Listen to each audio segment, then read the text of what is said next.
Aí, prontinho.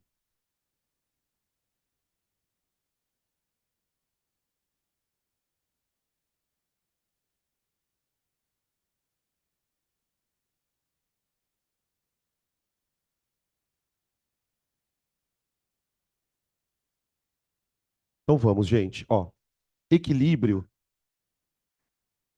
é o assunto mais extenso que a gente tem de química no vestibular. É um assunto que tem mais tópicos e subtópicos. É um assunto que, quanto mais você estuda, mais você vê que tem coisa para estudar. Tá? Ele é uma parte que basicamente envolve tudo que a gente já viu. Ele envolve estequiometria, ele vai envolver conceito de concentração, ele vai envolver alguns assuntos de cinética, ele vai envolver, estudar equilíbrio envolve também bastante conhecimento de ácidos e bases, porque tem uma parte dos equilíbrios que é dedicada para estudar equilíbrio iônico, tá? A gente vai falar de sistema tampão, deslocamento de equilíbrio. Basicamente praticamente o último assunto dessa frente de segunda-feira. A gente vai ficar estudando ele praticamente 2 meses, de tão extenso que é, tá? Nessa primeira entrada, tem duas coisas que a gente precisa fazer.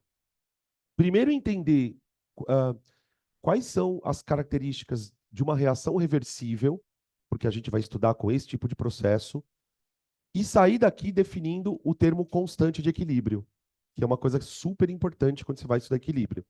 A ideia de constante, como que eu calculo essa constante e para que ela serve. Constante ela vai servir de referência para algumas coisas que a gente vai analisar depois. Então, vamos começar bem do comecinho. Reação reversível, que eu coloquei um exemplo de uma reação que nós sabemos que é reversível. Isso é uma coisa importante, tá? Não são todas as reações que nós conhecemos na natureza que são reversíveis. Algumas são e outras não. Se uma reação não é reversível, ela não entra aqui. Equilíbrios são fenômenos que ocorrem especificamente nesse tipo de processo. Tá? Primeiro, para trabalhar com ela, com essa reação, a gente precisa combinar uns negócios. Primeira questão é a seguinte: numa reação reversível, na realidade, não tem um cara que seja reagente e um cara que seja produto. Porque, veja, aqui eu tenho NO2, duas moléculas de NO2, se transformando numa molécula de NO4, de N2O4. Então, por exemplo, se eu olho para essa reação, que está da esquerda para a direita, aqui, ó, isso é reagente, isso é produto. Agora, se eu olho para a reação no sentido contrário, se eu escrevo a reação no sentido contrário, isso aqui seria reagente, isso aqui seria produto, certo? Então, tecnicamente, não tem reagente, não tem produto. O reagente e o produto depende da reação que você está falando. A gente costuma se referir à reação que vai para a direita, essa aqui, ó, como reação direta. E a reação que vem ao contrário, reação inversa. Beleza? Cada uma dessas reações tem a sua lei de velocidade. A reação direta tem uma lei de velocidade e a inversa também. Então vamos escrever elas aqui. Leis de velocidade.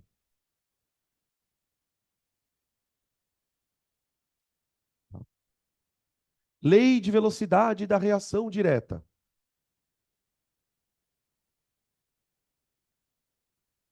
K multiplicado pela concentração.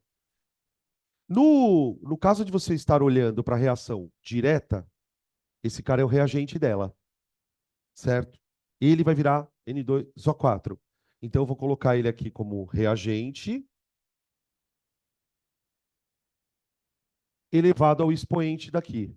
2. Olha lá.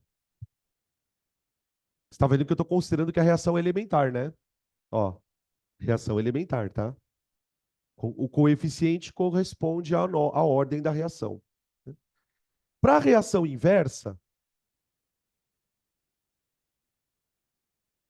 eu tenho uma outra equação. Ó,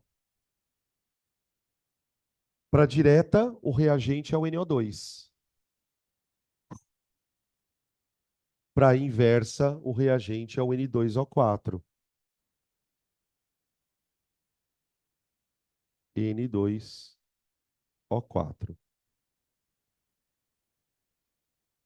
Lá na aula de cinética, na semana passada ou na retrasada, eu não me lembro, a gente falou que essa constante aqui é chamada de constante de velocidade, certo? Cada reação tem a sua constante de velocidade. Então, tipo assim, a reação direta vai ter uma constante, que eu vou chamar de KD, constante de velocidade da reação direta. E a inversa, por sua vez, vai ter uma outra constante, que não é necessariamente o inverso da primeira. É um outro valor. Eu vou chamar de KI. Pronto. Ok? Então, eu tenho duas reações, uma direta, que tem uma equação de velocidade, e uma inversa, que tem uma equação de velocidade, ok? Tá. Essa é a primeira coisa. A segunda coisa é que um sistema, ele atinge equilíbrio, é um termo que a gente usa na química, relacionado a um estado que um sistema se encontra. Então, tipo, dado que existem na natureza sistemas reversíveis, considerando que isso é verdade, estes sistemas reversíveis podem entrar numa situação especial chamada equilíbrio químico. Então, existem sistemas reversíveis que estão em equilíbrio e existem sistemas reversíveis que não estão em equilíbrio na natureza. O que a gente precisa entender é o que significa estar em equilíbrio, ok? Então, a segunda parte é como definir o estado de equilíbrio. O estado de equilíbrio. E depois que a gente for definir o estado de equilíbrio, a gente vai entender por que que ele é tão importante. Por que que é tão importante a gente estudar ele, tá? Então, ó, para a gente poder definir o estado, vamos imaginar que nós vamos fazer essa reação aqui, ó, no laboratório. No laboratório. Então, eu vou fazer o seguinte. Eu vou colocar aqui eu vou pegar um frasco e vou colocar aqui dentro, numa certa temperatura, sei lá, vai 40 graus. Eu vou injetar um dos dois gases lá dentro. Eu posso escolher o gás que eu injeto. Por quê? Se eu injetar NO2, ele vai virar N2O4. Se eu for injetar N2O4, ele vai virar NO2. Aquele que eu colocar lá dentro, eu vou chamar de reagente. Então, por exemplo, se eu colocar NO2, ele vai ser o reagente. Vai virar N2O4. Se eu colocar N2O4, eu vou chamar ele de reagente. Ok? Eu posso colocar quem eu quiser. Eu vou colocar NO2.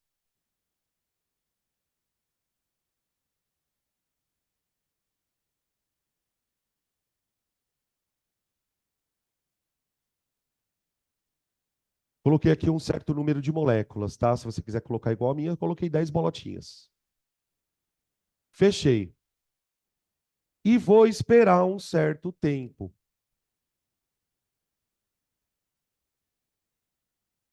Tempo.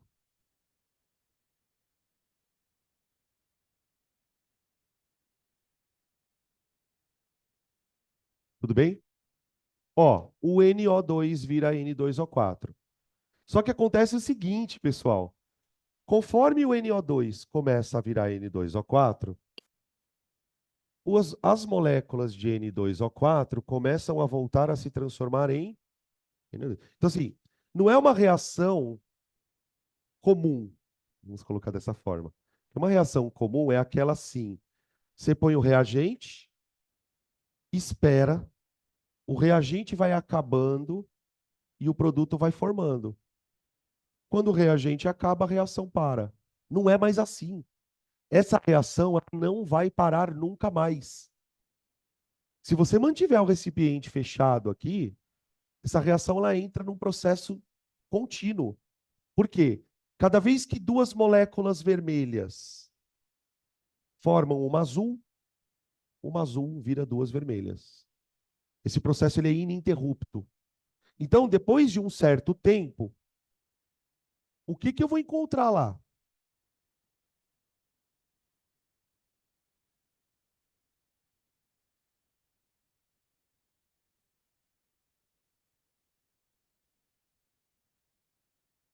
Eu vou encontrar bolinhas azuis? Vou, mas também vou encontrar vermelhas.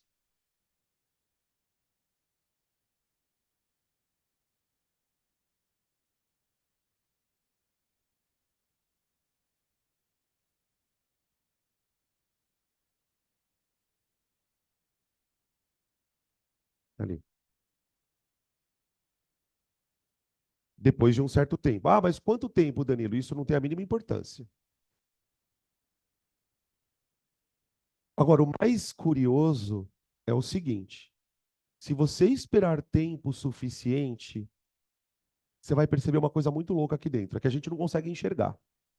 Ó, daqui para cá, desapareceram bolinhas vermelhas. Desapareceram. E apareceram bolinhas azuis. Nesse estado que a reação tá, ela não parou de acontecer. Se a gente conseguisse ficar olhando aqui dentro, ó, desse pote, o que a gente ia perceber aqui dentro? Que bolinhas vermelhas vão se transformando em azul e formam em vermelho. Falou? Aqui. Aqui a reação está acontecendo ininterruptamente. As bolinhas continuam se transformando, só que com uma particularidade. Vai chegar um certo momento em que a velocidade da reação direta, o que é a reação direta? São as bolinhas vermelhas se transformando em azul.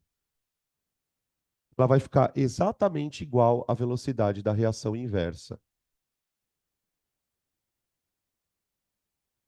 O que seria a reação inversa? Uma bolinha azul virando duas vermelhas. Então, acontece uma coisa aqui muito louca. Por quê? No mesmo intervalo de tempo em que duas vermelhas viram uma azul vira duas vermelhas.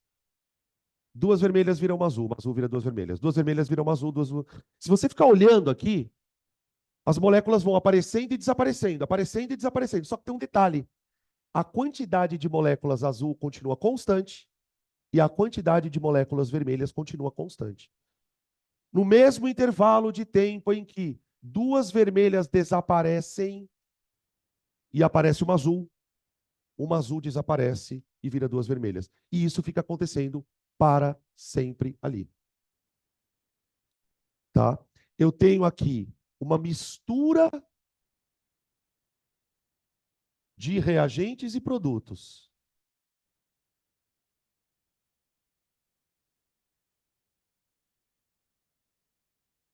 E produtos.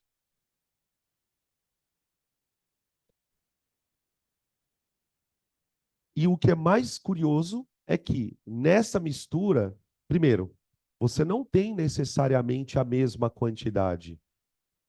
Meu desenho ficou bem claro isso, né? Não é a palavra equilíbrio não é sinônimo de quantidades iguais.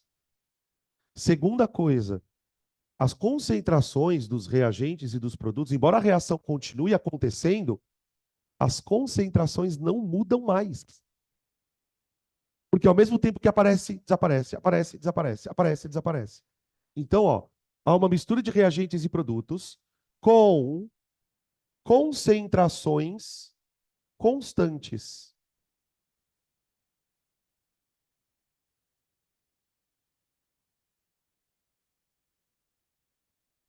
E não necessariamente iguais.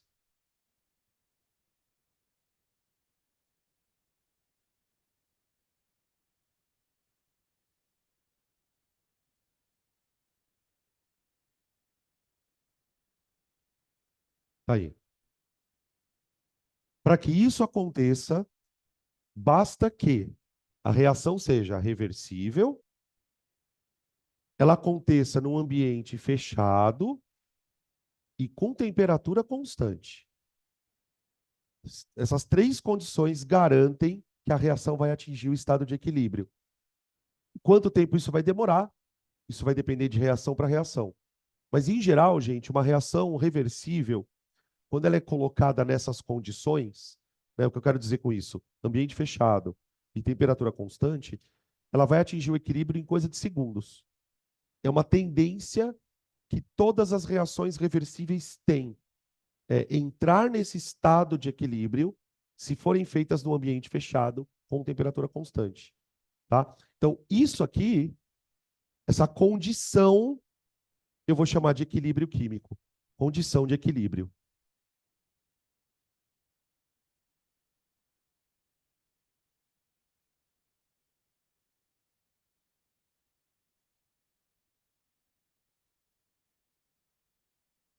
Aí. Bom, como que a gente explica isso, né? Existe uma maneira da gente tentar explicar por que isso acontece. Isso tem muito a ver com a questão das velocidades, tá? Primeiro, eu quero mostrar para vocês como isso ocorre. De que maneira essas duas reações atingem a mesma velocidade. E eu vou explicar para vocês por que que isso é importante, ó. No começo, eu coloquei NO2, né? NO2. Para chegar num equilíbrio onde eu tenho NO2 e N2O4. Tá bem. Então, veja, no começo, você concorda comigo que a concentração de NO2 é bem alta? Então, a velocidade da reação direta é alta. Por outro lado, no começo, nem tem N2O4. Não tem. A concentração inicial do N2O4 é zero. Portanto, a reação direta nem tem velocidade, a inversa nem tem velocidade. Então, no começo, a gente começa com uma situação muito louca, assim, ó. Fazer aqui um gráfico de velocidade. Esse aqui é novo, hein?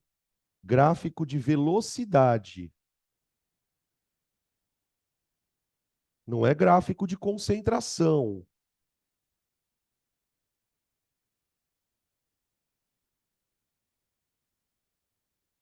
Ó, no começo, a concentração de reagentes era bem alta e no equilíbrio, a concentração de reagentes diminuiu. Então, a gente pode imaginar que nesse intervalo de tempo, seja ele qual for, a reação direta fez isso aqui, ó, com a velocidade. Ó, opa, peraí, deixa eu só colocar direitinho aqui, ó. Isso aqui mostraria mais ou menos o que aconteceu com a velocidade do processo direto desde o começo até a hora que ele atingiu o equilíbrio. O que a gente percebe? Que a reação direta, que começou rápida, foi ficando lenta. Ela foi ficando lenta por quê? Porque a concentração de reagentes foi diminuindo. Só que, ao mesmo tempo em que NO2 diminuía, N2O4 era produzido. Ele era produzido. Olha aqui, ó.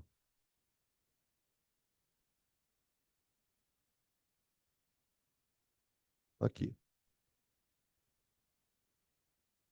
Pronto. Isso aqui é a reação inversa.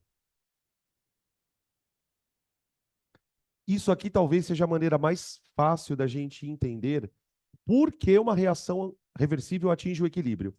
Por quê? A reação atinge o equilíbrio por quê? Porque você faz o processo acontecer simultaneamente dentro de um ambiente fechado.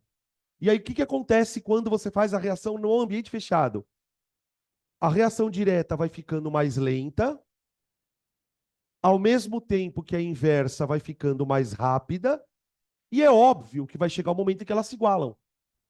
No exato momento onde elas se igualam, elas entram nesse estado chamado equilíbrio. Aqui, ó. E o mais louco, gente, é que a partir do momento que isso acontecer, a reação não sai mais desse estado, a menos que ela seja perturbada, que é o que a gente chama de deslocar o equilíbrio, né? Quando a gente estuda equilíbrio, você pode lembrar, primeira aula você aprende o que é equilíbrio, segunda aula você já começa a deslocar equilíbrio, né? O deslocar de um equilíbrio é fazer com que isso aqui deixe de acontecer. E depois a gente vai entender quais são as vantagens de você deslocar um equilíbrio, tá? Beleza? Então, o instante em que as velocidades se igualarem é o instante em que a reação atinge a condição de equilíbrio, tá? Beleza? Segunda coisa importante sobre esse estado de equilíbrio.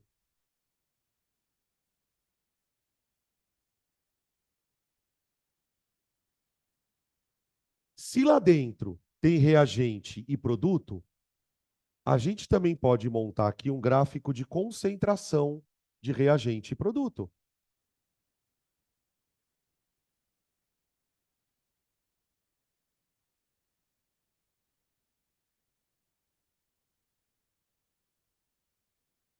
Tá? À medida que as velocidades vão variando, vão evoluindo para chegar na condição do equilíbrio, a gente também pode monitorar o que acontece com as concentrações, que na verdade, tá, pessoal, bem cá entre nós, é a parte mais importante do deslocamento, é analisar a questão de concentração. No meu exemplo, vou repetir, no meu exemplo, eu comecei com uma concentração grande de N2O4, de NO2, perdão, eu coloquei aqui 10 bolinhas, tá? Então eu vou fazer respeitando.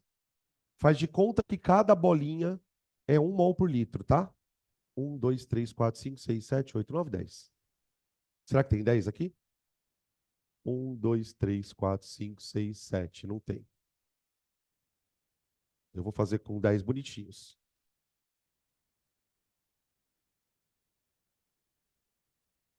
Aqui. 1, 2, 3, 4, 5, 6, 7, 8, 9, 10. Concentração em função do tempo. Tá.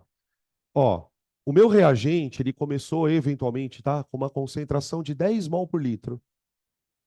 Quando a reação atinge o equilíbrio, a concentração dele cai para 2.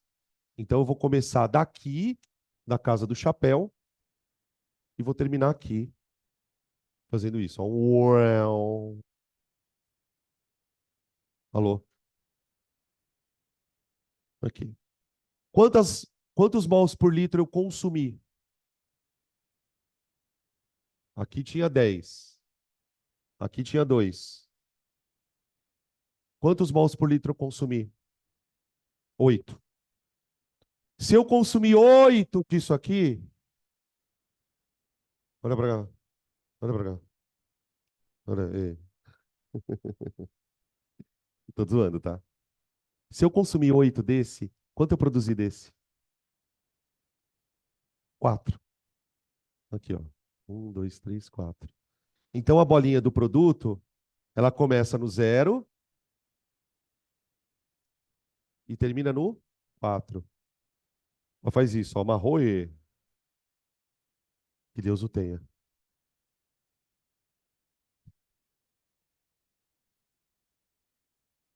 Aí. Agora vem o grande finale. O que acontece com as concentrações a partir daquele momento? Porque assim, o que aconteceu naquele momento? A reação entrou em equilíbrio. Agora é que vem a parte louca. A reação ela continua acontecendo, ela não parou. N2O4 virando NO2, NO2. Só que a partir deste momento, as reações começam a acontecer com a mesma rapidez. Então, no mesmo tempo que some uma bolinha vermelha, aparece outra. No mesmo tempo em que aparecem duas azuis, desaparecem outras duas. Então começa a acontecer uma compensação. De tal maneira que se você olhar para a concentração, você vai jurar por Deus que a reação parou. Você vai jurar por Deus que a reação parou. Só que ela não parou. As reações continuam acontecendo concomitantemente. Só que você não enxerga mais alterações na composição do equilíbrio. Presta atenção nessa frase, pelo amor de Deus. Você não enxerga alterações na composição deste equilíbrio. O que eu quero dizer com composição do equilíbrio? Quanto tem de produto, quanto tem de reagente. Então, vou escrever aqui, ó. Aqui é o instante de equilíbrio. E aí eu vou escrever assim, ó. A partir do equilíbrio, do equilíbrio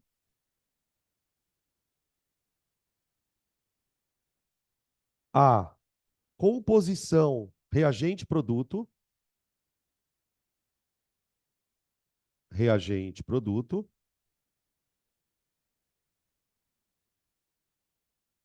não varia mais. Não varia.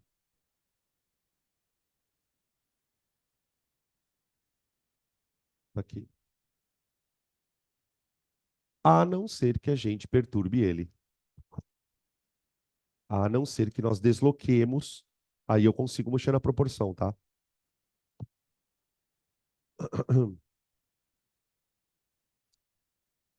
Qual foi o rendimento desse equilíbrio?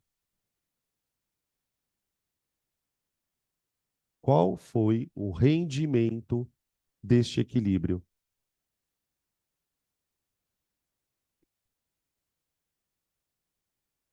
Pensa. 80. Boa.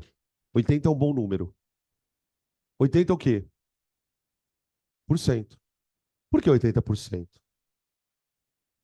Mano, você tinha quantas bolotinhas aqui? 10. Você gastou quantas? 8. Sobraram duas. Vocês estão percebendo que o raciocínio é o mesmo da estequiometria?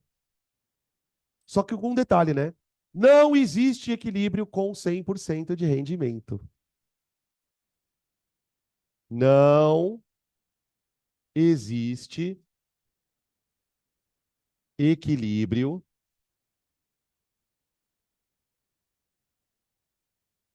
com 100% de rendimento. Por quê? Causa de quê? Porque a reação é reversível. Gente, para você ter 100% de rendimento, o que tem que acontecer? Basicamente, todo reagente tem que ir embora. Só que aí a reação acaba. Se uma reação é reversível, por menos que você queira, sempre vai ter um pouco de reagente ali. Sempre vai ter um pouco, porque isso faz parte da situação. Então, ó, tem exercícios que o cara vai pedir para você calcular o rendimento. Só um comentário, tá? Rendimento não, rendimento. Este rendimento, às vezes, é chamado de grau de equilíbrio. Não se assustem com isso. Ai, meu Deus, o que é o grau de equilíbrio? É o quantos por cento do reagente virou produto. Tá? Quando a gente for fazer exercícios de constante, a gente vai fazer bastante disso aqui, tá? Vai fazer bastante exercício que envolve cálculo de constante, porcentagem, tabelinha. Tá? 80. Ah, quantos por cento do reagente virou produto? Quantos por cento do reagente virou produto? Tá? Oi, igual, igual, para sempre. Aí o que que eu vou fazer depois, né? Se eu quiser deslocar o equilíbrio, o que que eu vou poder fazer? Ou eu aumento a velocidade da direta, desloco para a direita, ou eu vou aumentar da inversa, eu desloco para a esquerda. Tá? Mas nessa situação as duas são iguais. Eita. Danilo, deixa eu te Oi, perguntar. pode É por falar. causa dessa questão de não existir equilíbrio com 100% de rendimento, que o ácido não ioniza, não tem nenhum ácido com ionização de 100%? Olha, você lembrou disso? Caralho, exatamente. Lembra quando a gente deu aula de ácido, que tinha uma pergunta lá que estava escrito assim: por que não existe ácido com 100% de força? A explicação está aqui. Toda ionização de ácido na água vai ser descrita assim. Então, por exemplo, o que vai acontecer daqui talvez umas 3 aulas? A gente vai pegar toda a teoria do Arrhenius e enfiar equilíbrio junto. Então, aí eu vou calcular constante para o ácido, eu vou deslocar um equilíbrio com ácidos. Tá? Então, o raciocínio é: tudo isso aqui vai valer para ácido, e aí a sua pergunta, tá, a resposta é essa, vai valer para base e vai valer para sal.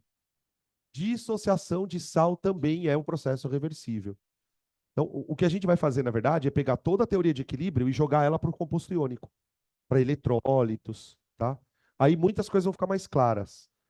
É, tá, outra coisa que eu queria comentar.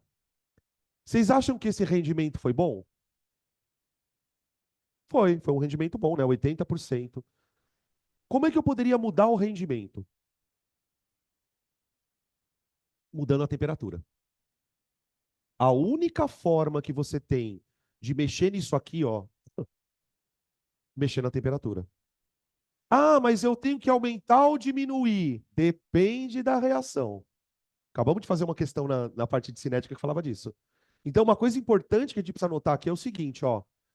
O rendimento de um equilíbrio, o rendimento de um equilíbrio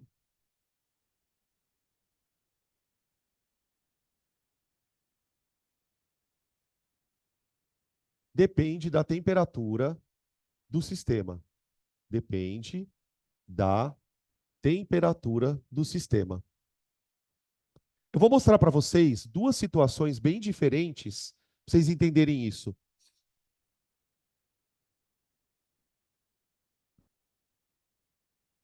Deixa eu colocar aqui primeiro.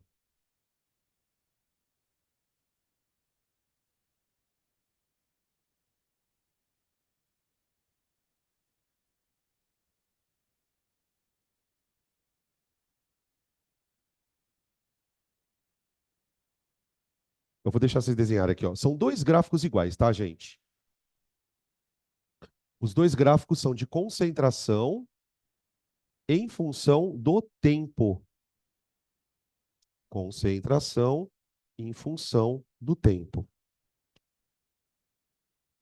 Quando a gente faz uma reação reversível dentro de um sistema fechado, uma das coisas que a gente consegue, obviamente, controlar é a temperatura. Então, você fala, olha, eu quero fazer a reação a 40 graus. Eu quero fazer a reação a 80 graus. Eu quero fazer a 20 graus. Eu escolho a temperatura.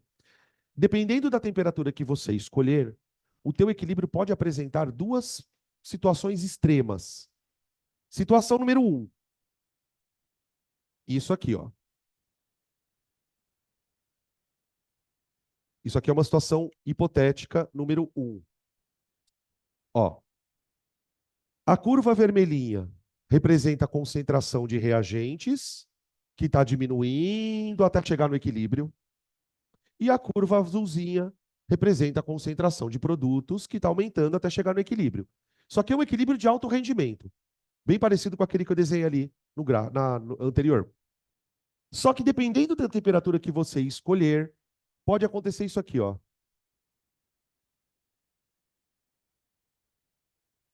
Ó,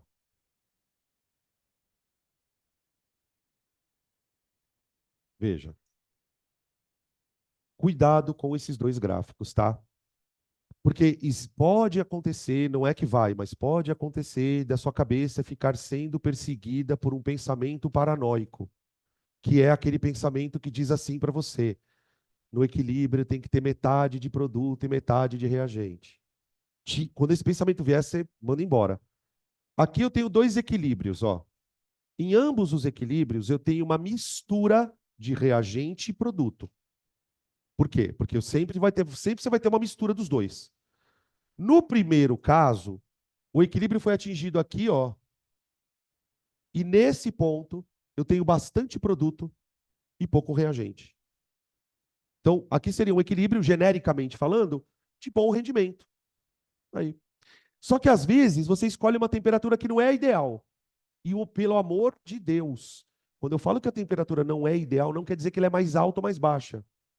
Tem equilíbrios que se comportam melhor em temperaturas altas, tem equilíbrios que se comportam melhor em temperaturas baixas.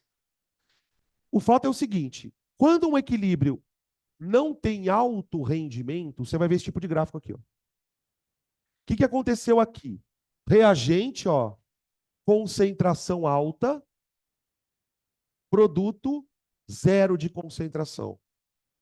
Reagente foi consumido, produto foi formado, só que a reação atingiu o equilíbrio tão rápido. Ó, a reação atingiu o equilíbrio tão rápido Não sei se vocês percebem isso, mas quando a reação atinge o equilíbrio, ela meio que trava. Ela trava. As quantidades param de mudar. Então, quando a reação atingiu o equilíbrio aqui, ó, você ainda tinha bastante produto e quase nada de reagente. Então, isso é um equilíbrio de baixo rendimento. É esse tipo de coisa que vai explicar por que que um ácido é forte e o outro é fraco. Se todo ácido tem um equilíbrio, como é que eu explico que um ácido é forte ou fraco? No ácido forte, o equilíbrio tem muito produto. No ácido fraco, porque o que que é o produto do ácido, gente? Não é o H+? Então, isso é para ácido forte, base forte. Isso aqui é para ácido fraco, base fraca. É o mesmo comportamento, tá? Beleza? Então, ó, vamos escrever assim, entre aspas aqui, alto rendimento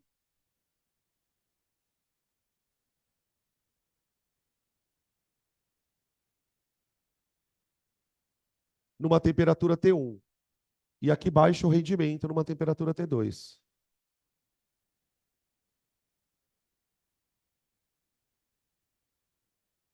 Em T2.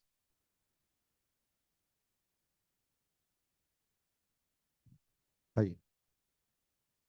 Por enquanto, né?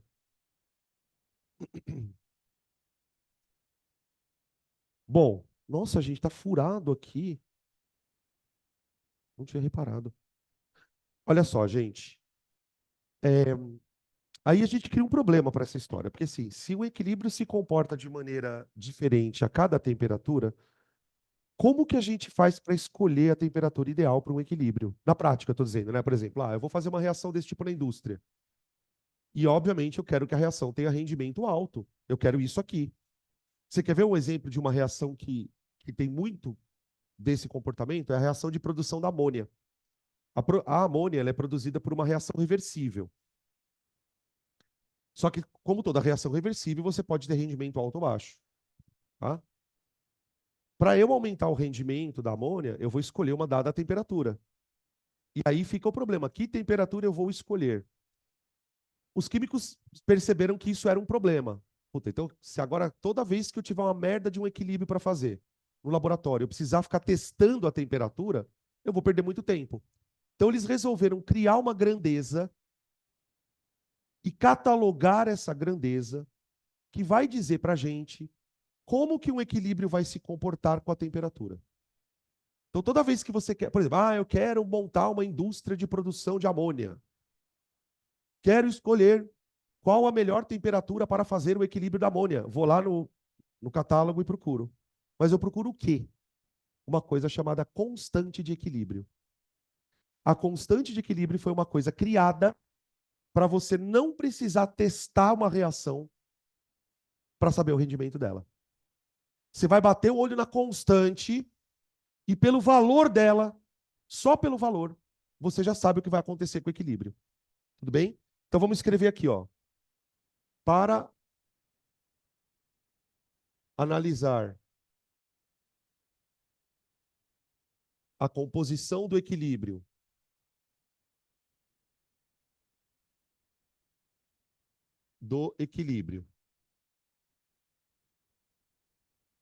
em diferentes temperaturas,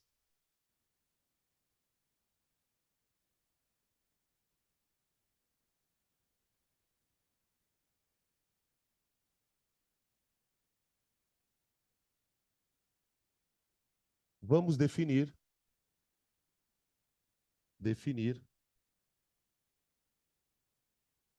a constante de equilíbrio.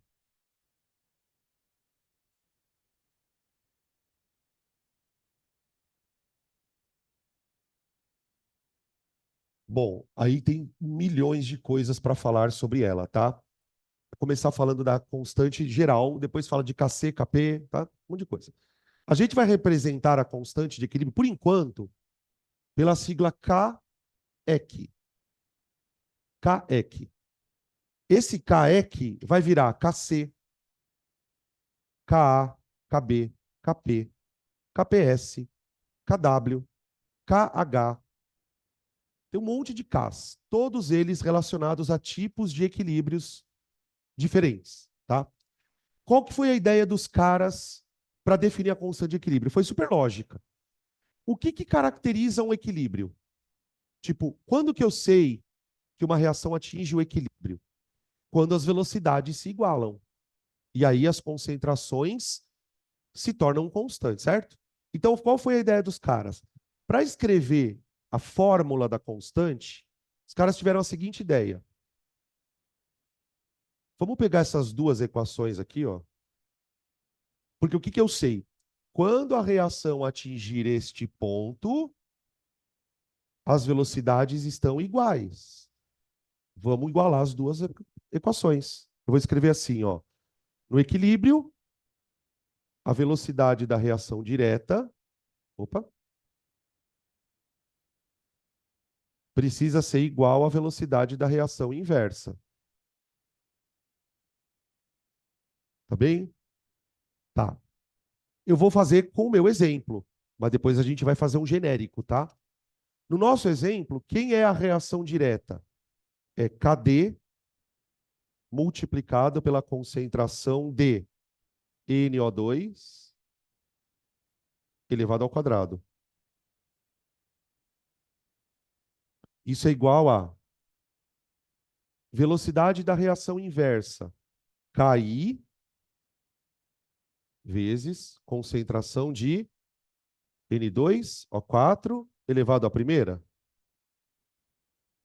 Vocês lembram que esses Ks nós chamamos de constantes de velocidade, não são? Do que elas dependem? Da temperatura. Isso a gente viu lá na aula de cinética. Então, por exemplo, se eu estou fazendo essa reação a 40 graus, esse K tem um valor, esse K tem um valor. Se eu estou fazendo essa reação a 80 graus, esse K tem um valor, esse K tem um valor. O que que os caras resolveram fazer? Como esses Ks são constantes de velocidade, vamos deixar todo mundo para o mesmo lado. Isola os Ks. Então eu vou passar este K para baixo. Vai ficar assim: Kd dividido por Ki é igual a N2O4 elevado à primeira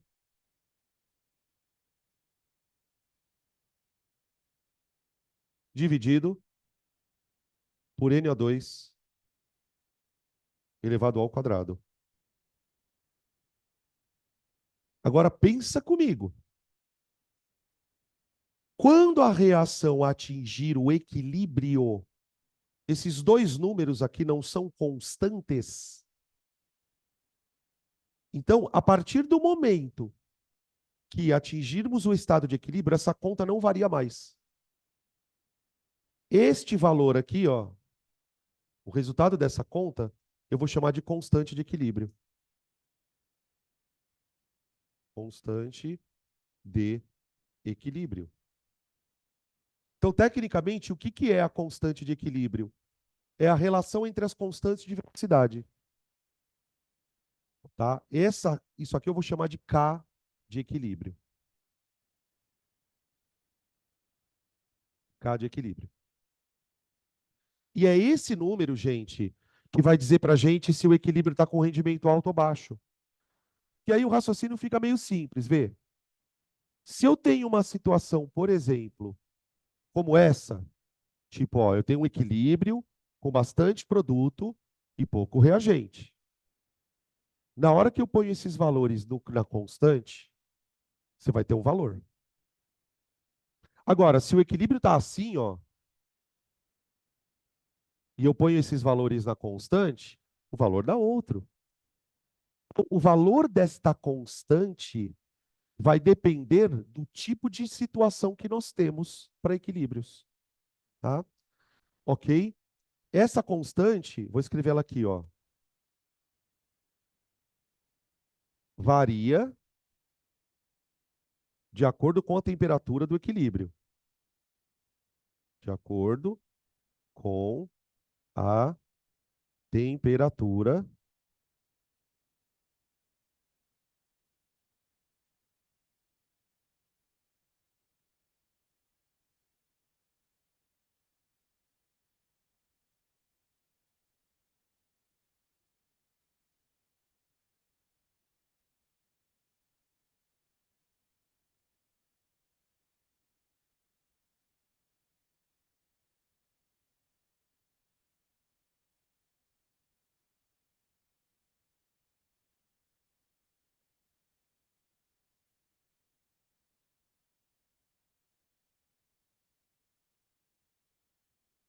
Oi, oi, oi, voltou. Aqui.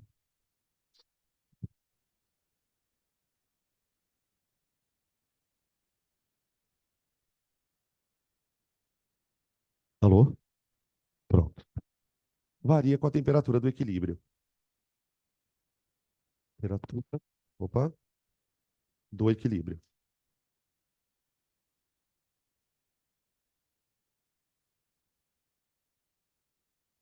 Tá aqui.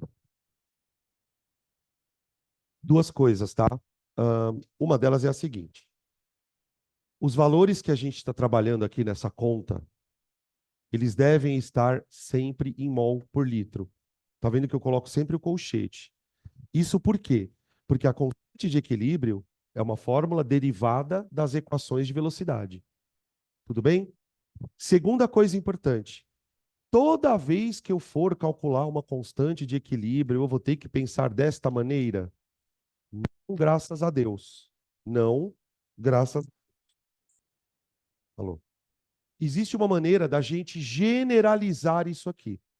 Porque, gente, cada equação vai ter um reagente, cada equação vai ter um produto, cada equação vai ter um balanceamento. Então, a gente pode criar aqui uma forma genérica de você escrever a fórmula da constante. Genericamente. Escrever aqui, ó. Genericamente, podemos escrever a constante. Podemos escrever a constante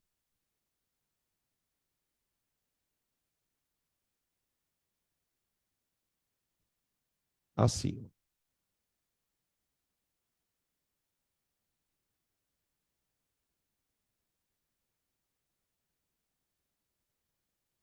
E aí você cria uma maneira de não precisar perder tempo para escrever isso. Você tem lá um equilíbrio qualquer. Obviamente, reagente, produto, produto, reagente. Quando eu for escrever a fórmula da constante, o que que eu vou adotar? A constante é sempre uma relação entre concentrações, ó. Do jeito que eu montei a fórmula aqui, ó, nesse caso, quem veio no numerador foi o N2O4, não é? Que é o produto.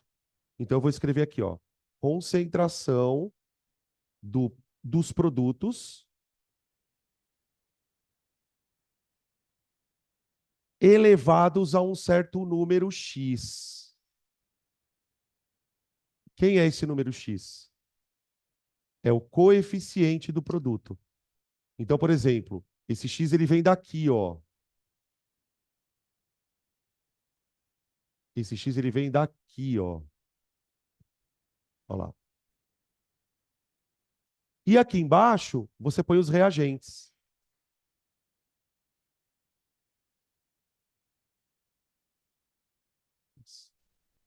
Tá? Também com coeficiente dos reagentes. Também com o coeficiente dos reagentes. Tá? E aí tem milhões de exercícios, desde você calcular a constante até você comparar as constantes. Tem uma série de situações que a gente vai trabalhar em cima desse número, tá?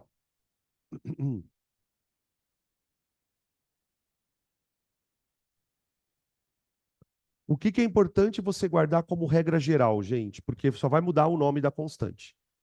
Constante alta, constante baixa, primeiro é uma coisa comparativa.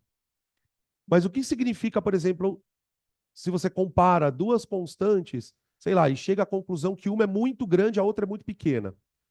Para uma constante ser alta,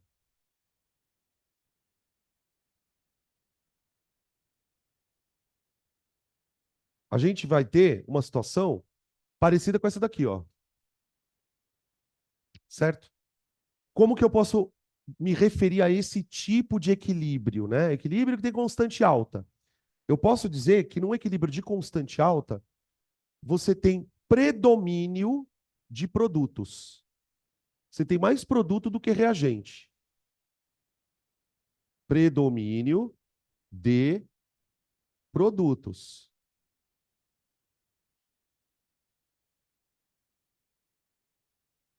tá? Quanto mais alta for a constante, mais produto eu tenho ali naquele equilíbrio. E para as constantes pequenas,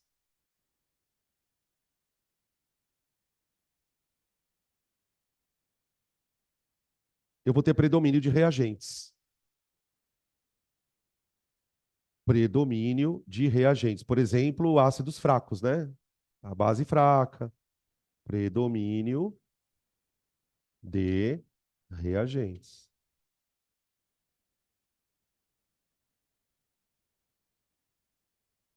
Tá? Hum. Vou ficar um pouquinho aqui. Oi.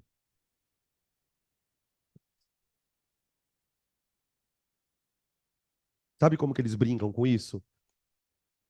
Imagina, por exemplo, que esses reagentes, esses dois aqui, sejam reagentes coloridos. De fato, vai. Esse cara é vermelho, esse cara é azul. Tá. Quando esses dois caras entrarem em equilíbrio, pelo fato deles serem gases e têm cor, eu vou olhar no equilíbrio e vou enxergar uma cor. Que cor eu enxergaria ao olhar para um equilíbrio onde eu tenho um cara vermelho e um azul?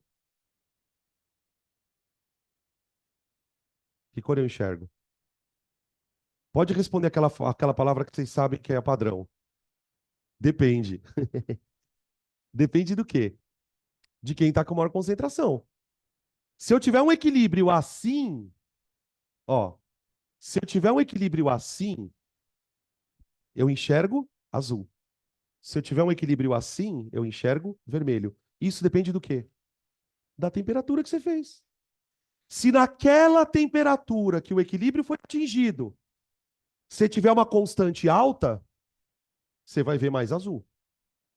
Sabe onde isso acontece? O que que vocês conhecem que muda de cor dependendo de onde você coloca no meio? Indicador. Indicador faz exatamente isso. Só que o indicador faz isso não por temperatura, por pH. Quando você põe a fenolftaleína, por exemplo, em meio alcalino, ela fica rosa. Provavelmente por conta disso. Quando você coloca em meio ácido, ela fica incolor, por causa disso. Então, assim, coisas que mudam de cor e estão em processos reversíveis são situações muito comuns de aparecer esse tipo de problema. Então, quando eu falo predomínio de produto, significa basicamente isso. Olha, eu tenho mais produto do que reagente. Então, se o produto tiver uma cor, eu vou enxergar predominantemente aquela cor, tá? Quando a gente for estudar como que funciona indicador, a gente vai falar sobre isso, tá? Fechou? Bom, problemas sobre a constante. Então, vamos lá. Deixa eu ver como é que nós estamos de tempo aqui. Tá, dá tempo. Quando nós vamos calcular constantes de equilíbrio, existem, de maneira geral, duas formas de você expressar essa constante. Então vamos colocar aqui os, entre aspas, tipos de constante.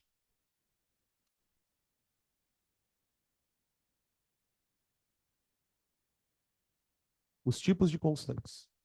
Vamos imaginar que você tem uma reação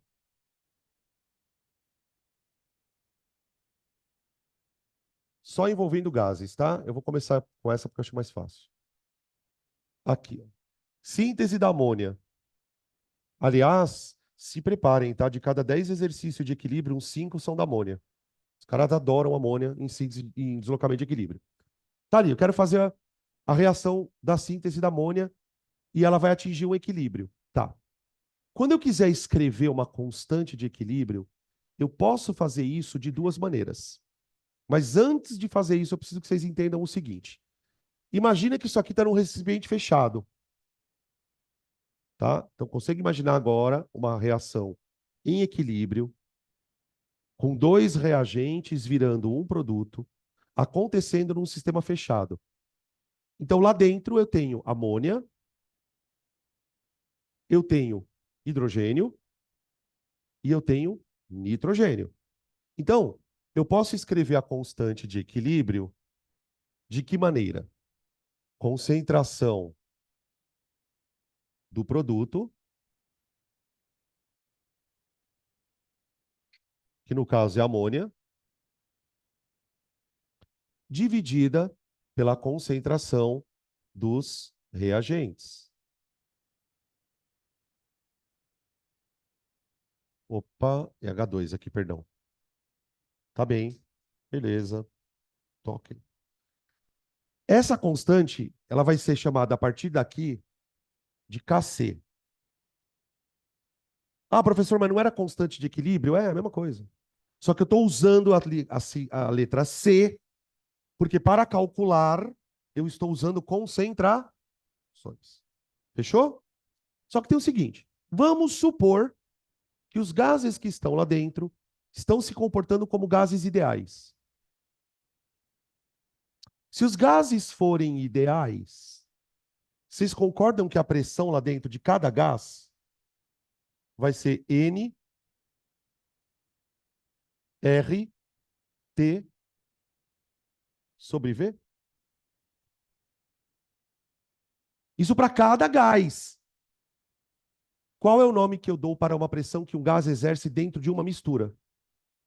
Pressão? Então, isso aqui é pressão parcial. Só que olha o que eu descobri. Quando eu faço a equação de Clapeyron e isolo a pressão, passando o volume para cá, tá vendo isso aqui? O que que é isso aqui, ó? Concentração. Então eu posso dizer que a pressão do gás é igual à concentração dele vezes R vezes T. O que eu quero provar para vocês com isso, pessoal? Eu quero provar para vocês que pressão parcial e concentração são duas coisas proporcionais. Se a concentração de um gás lá dentro for alta, o que eu posso dizer da pressão parcial? É alta. Se a concentração do gás lá dentro for baixa, a pressão parcial é baixa. Então, qual é a ideia? Eu posso escrever para gases uma outra constante, que vai receber a sigla P. Para escrever o Kp, ao invés de usar concentrações, eu vou usar pressões parciais. Então, para um equilíbrio gasoso, eu posso calcular Kc usando concentrações e Kp usando pressões. A fórmula é a mesma, só que substituindo por pressões, ó. Pressão parcial da amônia ao quadrado, pressão parcial do nitrogênio vezes pressão parcial do hidrogênio à terceira.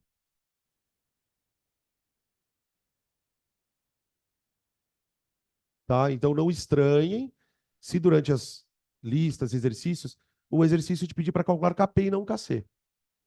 Tá? Claro que ele vai fazer essa pergunta, ele vai pedir para você calcular Kps para equilíbrios que envolvem gases. Tá? Então, isso aqui é válido somente para equilíbrios gasosos. Tá? Então, ó, em equilíbrios gasosos,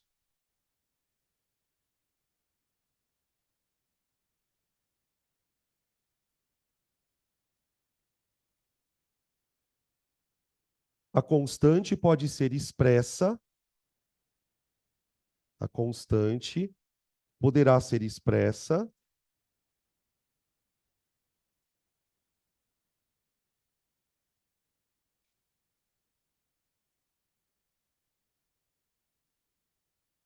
em termos de concentração ou pressão parcial. Em termos de concentração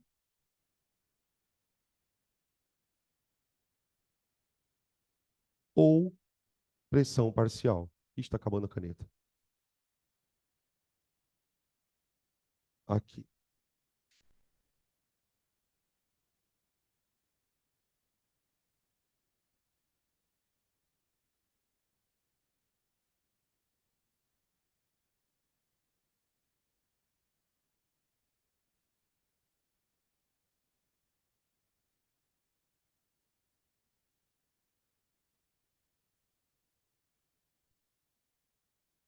Fala. O Kp e o Kc? Não, cara. Não. Isso é um problema. Quase nunca o KC e o KP dão o mesmo valor, tá? Vamos lá. Vou falar sobre isso. Relação KP-KC. Prof, volta ali, por favor, pra terminar de copiar. Volto, perdão, desculpa. Aqui no canto, né? Peraí. Eu escrevi KC e KC. Aqui? Sim, Hã? prof, obrigada. Aqui? Ah, você vai mandar foto? Então manda.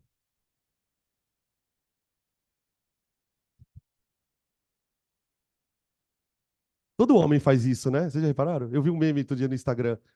A mina com o marido dela. Amor, vamos tirar uma foto? Vamos. Aí vai o cara lá. Aí ele começa assim, é. Não, como é que ele começa? Primeiro ele faz assim, aí a mina do lado, a mina mó bem vestida e o cara meio largadão, né? Vai variar. Aí o cara assim. Aí a mina, esse dedo aí, velho. Para com esse dedo aí. Tá, ai, amor, tá bom, tá bom. Aí abraça e fica assim. Mas você não tá sorrindo por quê? Você acordou assim hoje de manhã. O que que você tem? O que que você tá pensando? O que que você não quer? Pronto, já era, fudeu.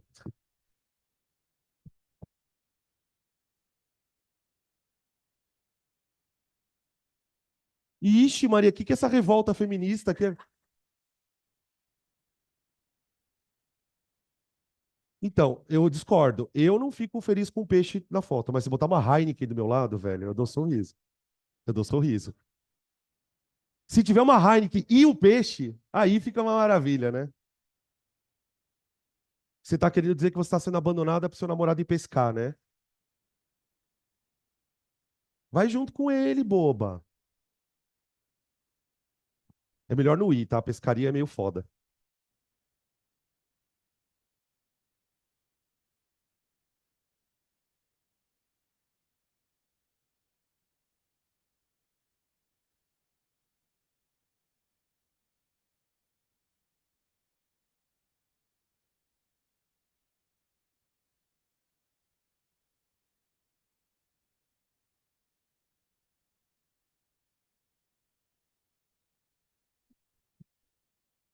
Eita, nós. Desculpa.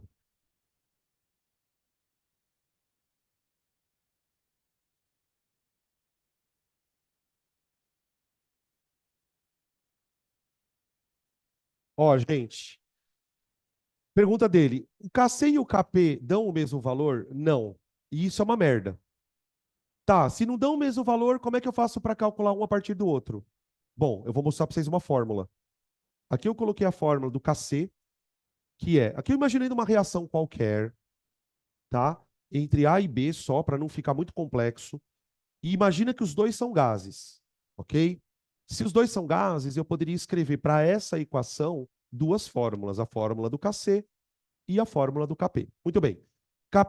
KC é isso, KP é isso. Só que eu acabei de descobrir aqui, ó, que a pressão de um gás é igual a concentração vezes RT, não é? Então vou escrever aqui, ó. Pressão de um gás é igual a concentração dele vezes RT, ok? Olha a minha ideia, então. Eu vou pegar a fórmula do KP, que é pressão de produto sobre pressão de reagente, e vou substituir na pressão isso aqui, ó. Tudo bem? Então, ó, vou pegar a pressão e substituir por isto. Aqui, ó. Então, vou fazer isso aqui do outro lado, ó. Ah, são coeficientes, números do balanceamento. 2, 1, 3, sei lá. São os balanceamentos, tá? Os coeficientes aqui. Então, Então, ó, no lugar da pressão do B, eu vou colocar isso para ele. E no lugar da pressão do A, eu vou colocar isso para ele. Então, vai ficar assim, ó. KP é igual a. Quem é a pressão parcial de B? É a concentração de B vezes RT, tudo isso elevado a quanto? A Bzinho. O meu objetivo aqui, gente, é criar uma fórmula para descobrir Kc em função de Kp e Kp em função de Kc. Porque foi a pergunta dele. Dividido pela pressão parcial de A elevado a Azinho. No lugar da pressão parcial de A, eu vou colocar concentração de A vezes RT elevado a Azinho. Percebam que aqui, tanto em cima como embaixo, as concentrações de B e A estão multiplicadas por RT. Então, eu vou separar isto. Ó, Kp é igual a... Ó, aqui em cima eu tenho concentração de B vezes RT elevado a Bzinho, né? Eu vou escrever assim, ó. Concentração de B elevado a Bzinho vezes RT elevado a Bzinho. Porque como eu estou multiplicando tudo, elevado a o expoente vai para todo mundo, certo? E eu posso fazer isso aqui, gente, também na parte de baixo da minha conta. Vai ficar concentração de A elevado a Azinho vezes RT elevado a Bzinho. Estamos quase chegando na fórmula, gente.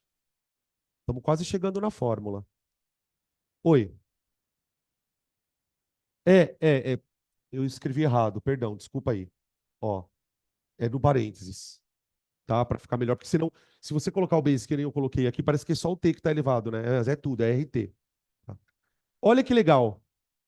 O que que é isso aqui, ó?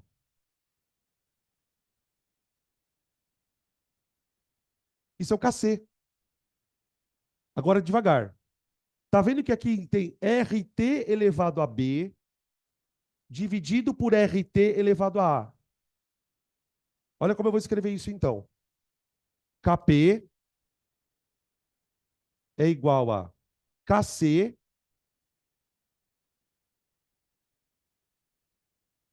vezes RT elevado a quanto? B menos A. Olha que filha da putagem. Agora vem cá. O que que é B menos A? O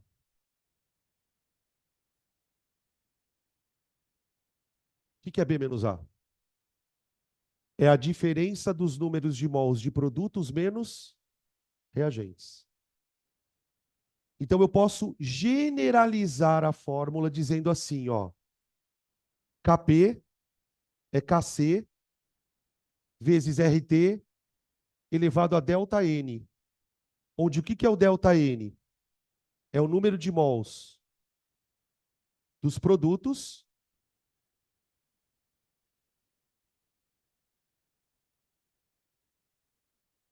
menos o número de mols dos reagentes. Quer ver um negócio, então? Vamos lá.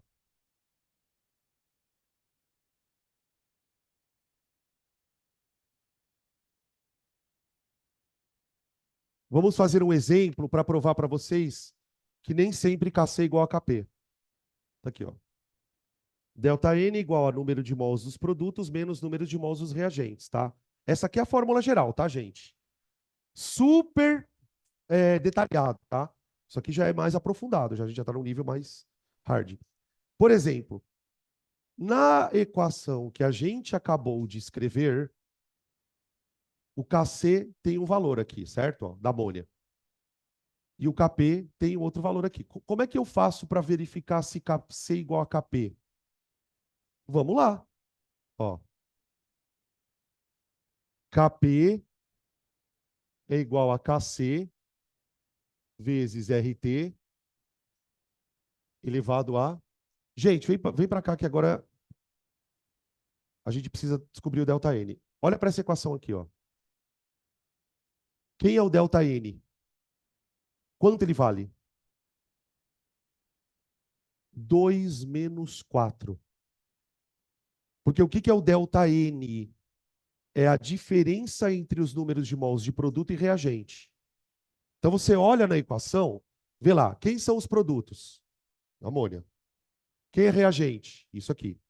Quantos mols eu tenho aqui? 2. Quantos eu tenho aqui? 4. Então fica Kp igual a Kc vezes Rn vezes Rt elevado a 2 menos 4.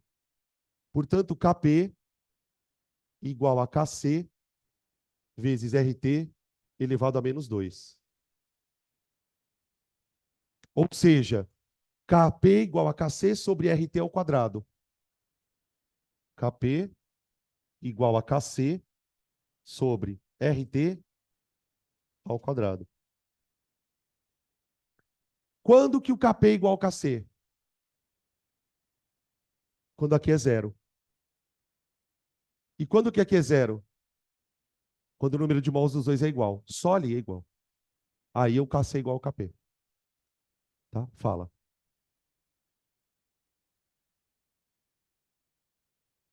Ele vai te pedir. Ele vai pedir para você calcular o Kp, ou ele vai pedir para você calcular o Kc.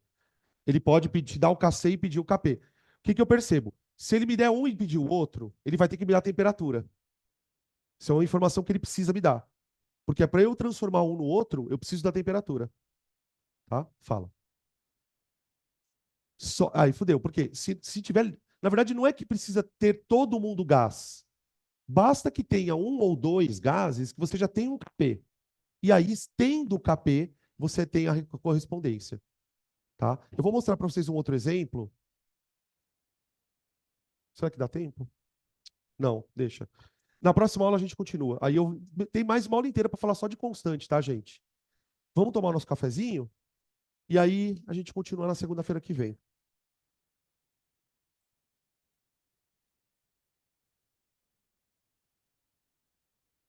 Vou fechar aqui a gravação.